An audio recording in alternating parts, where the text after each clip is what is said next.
रिश्तेदार, वो लोग जिन्हें तुम्हारे घर आने का बस एक छोटा सा बहाना चाहिए। तुम दोपहर में अपनी प्यारी मीठी नींद लेने जा ही रहे होते हो कि अरे बेटा मैं थोड़ा पास में ही आया था तो सोचा तुम्हारे घर आ जाता हूँ।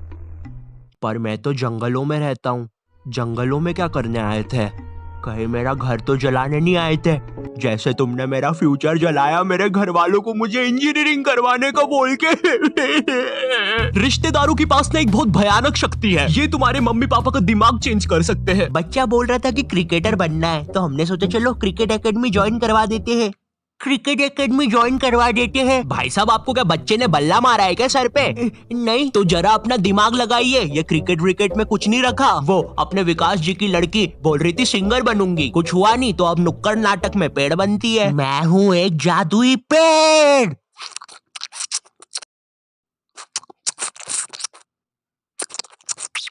क्या हम ये पेड़ का रोल हटा सकते हैं? वैसे भी ये नाटक खरगोश और नेवले की जुगलबंदी के बारे में है। और क्या मुझे कोई बताएगा इधर असली नेवला किसने छोड़ा?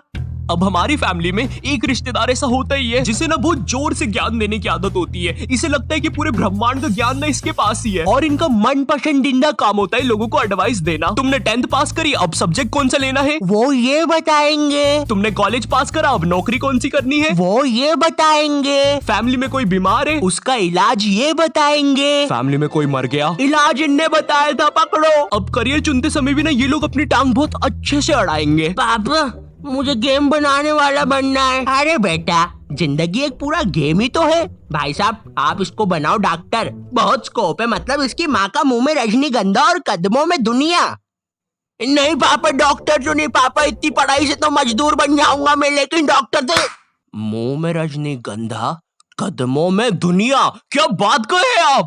नहीं भाई साहब हाँ, मुंह में रजनीगंधा कदमों में दुनिया। इस वीडियो की स्क्रिप्ट लिखने वाले को तो चप्पलों से मार देना चाहिए। तुम्हें पता है रिश्तेदारों की नजर ना अपने बच्चे से ज्यादा दूसरे के बच्चे पे होती है। कल को अगर कोई कांड भी कर दोगे ना तो एक बार को पुलिस को नहीं पता चलेगा, लेकिन इन्हें जरूर पता चलेगा। अरे ऑफिसर मेरी दादी झूठ बोल रही है, मैंने उनकी 32 से पेट नहीं खुजाई।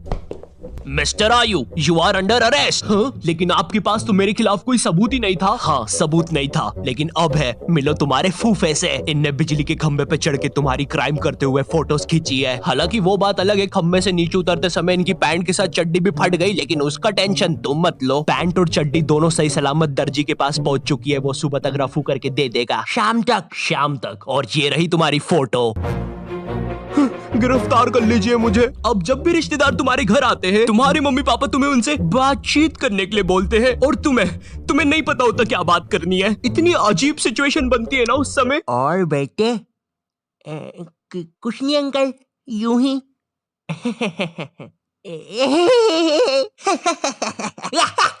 अरे पागल खाने के कैदी हंसते हैं ऐसे एक दूसरे को देख के। अब कुछ रिश्तेदार ना तुम्हारे सीधे घर आते हैं और तुम्हें तुम्हारे बचपन की अजीब सी यादें बताने लग जाते हैं। बेटे तेको याद है एक बार मैंने तेको तेरी लंगोट केबल उठा के पंखे पे लटका दिया था और तेरी माँ ने अनजाने में पंखा खोल दिया था, वो भी 5 की स्पीड पे।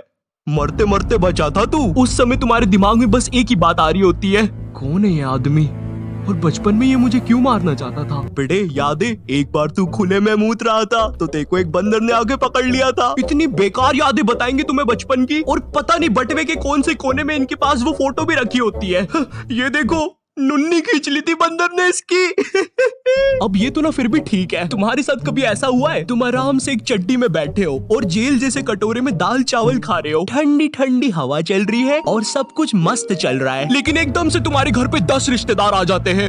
अब जरा सोचो उस चड्डी पे दाल चावल खाते हुए बच्चे पर क्या बीत रही होगी। तुम्हें वहां से भागने तक का मौका नहीं दिया जाएगा। भाई पूरा दिमाग सुनने पड़ जाता है इतने सारे रिश्तेदारों के सामने। ए छोटू अपने मालिक को बुलाना तो जरा। मम्मा। अच्छा ये इनका बेटा है। छी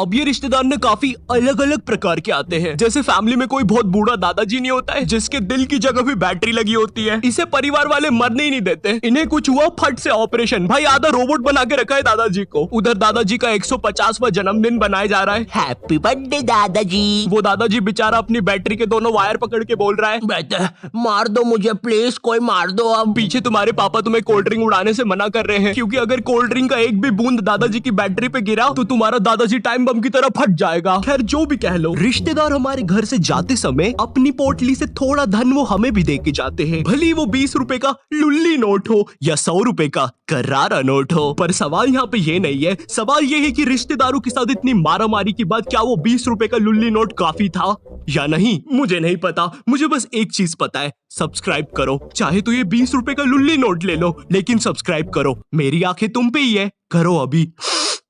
मेरे बच्चे के लिए कर दो यार। हे, क्या तुम्हारा बच्चा मेरे बच्चे से दोस्ती करेगा? चले जाओ यहाँ से तुम्हारा बदसूरत बच्चा लेके। वो जा रहा हूँ, मैं जा रहा हूँ, बस चला ही गया।